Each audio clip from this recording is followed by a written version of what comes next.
Okay. First of all, we have to understand the difference between a dogma and a discipline. And what I mean by that is there are some things in the church which are dogmas of the faith, teachings of the faith that are non-changeable. They're revelation from God, the Trinity, the divinity of Christ, the redemptive work of Christ on the cross. All of these things are non-negotiable. They are truths that must be held. A discipline, on the other hand, is something that the Catholic Church can impose or remove based on what is good for the church at that time.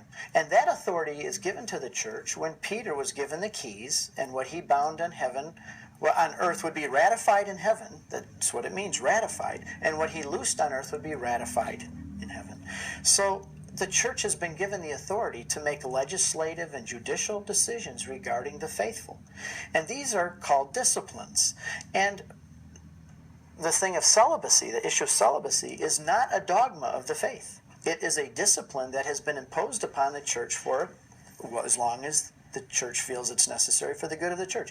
Now, we can say sometimes disciplines change, like when you fast on one day, now you don't have to fast, or so on. And people will say, the church can't make up its mind on these disciplines, these things. But, I'm the same. I'm a father. And there's a time where I tell my daughter she can't drive. And then all of a sudden I change my mind when she turns 16 and get a license. I say, now you can drive. And she could say, why don't you make up your mind? Can I drive or can't I drive? See, the church has the authority, like a parent, to decide what is good for the faithful at a certain point in time. There is good scriptural warrant for celibacy. Paul says, I wish that all men were like I am, single, so that they can live single-heartedly and devoted to the Lord. A married man has to spend much of his time with his family and doing these things, and he can't give his whole devotion to the people of God, the church. John says that there are going to be those in heaven who have never known a woman who will have a special place before the Lamb. They will follow him. And Jesus says in Matthew 19 that there are some who have the gift to be eunuchs for God, meaning to be celibate and to live for God. There are some, I don't have that gift. But there are some that God has given that gift. Nobody says that you have to be celibate, but if you are going to be a priest and you're going to call to that position, the church says that for this point in history and time, and it may change, we don't know, that the priest needs to be single and celibate so that he can live his life wholly devoted to the bride of Christ, his wife, which is the church, the bride of Christ. Yeah, a couple things let me add. First of all, it's one thing on the issue of whether it's a required discipline of the Latin Church, that priests and religious. Right. That's a good point.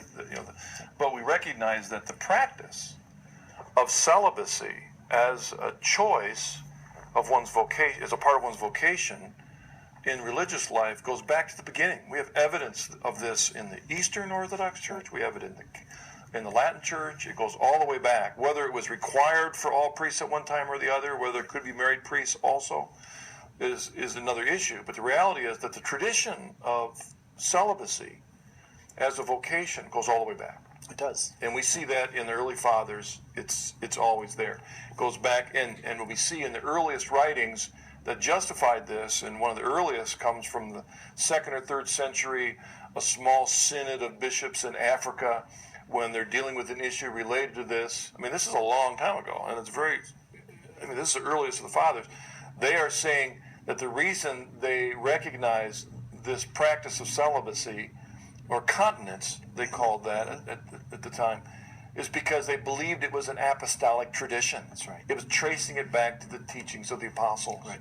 So that's why they believed it. They're following the teaching of the apostles. The other thing I need to talk to, that they're one of the statements in the question, and it was a fine question, but she made the comment, given our problems today, given the scandal today, and she makes a connection between there's the scandal and celibacy, and we have to be careful making that connection, because it isn't a legitimate connection.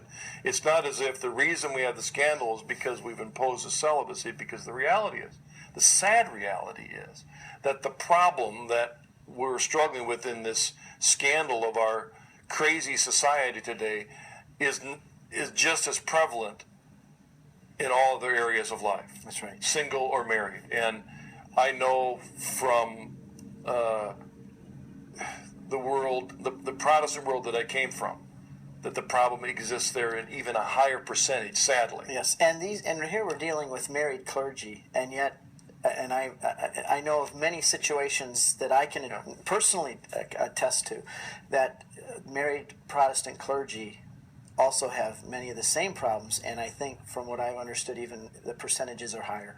Yeah, getting rid of celibacy is not the issue. No. The issue has to do with conversion of heart, has to do with living according to vows, understanding. There's a lot of issues there. Sure is. And we live in a culture today where we're surrounded by so many voices that are trying to tempt us. I mean, there's all kinds of difficult lights, but when we look at it, we live in a country where it's 50% end up in divorce. That doesn't speak very well to marriage being the answer to these problems. It's an issue of commitment. And in light of that, we really need to support the priests, because these are wonderfully holy men. And just because there's a bad apple in a bushel somewhere, it should not shed a bad light on all celibacy and priesthood. They're marvelous. Even among Jesus's 12 bishops that he chose, one was a bad guy. Yeah. But in no way did that one Judas priest, no way did he in any way discredit Jesus or the mission he was on.